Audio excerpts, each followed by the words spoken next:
अस्सलामु अलैकुम वरहमतुल्लाहि वबरकातुहू। आप देख रहे हैं हमारा चैनल वज़ाइफ़ का ख़ज़ाना और मैं मोहम्मद साजिद अली ख़ान।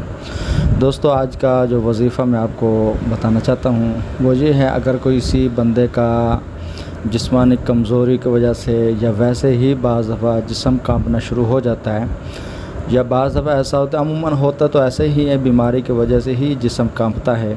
अगर किसी को ये जिस्म कांपने की बीमारी हो या खौफ ज़दा हो, खौफ की वजह से जिस्म कांप रहा हो, या बाज़ दफ़ा ऐसा होता है कि कोई चीज़ हैवी हो जाती है, तो इस दौरान मैं एक अमल बताता हूँ, आप उसको क्या करें।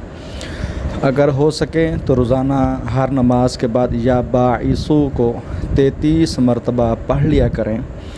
और अगर जब जिस्म कांपना शुरू करे तो उस टाइम या बाइसू का विर्द करें।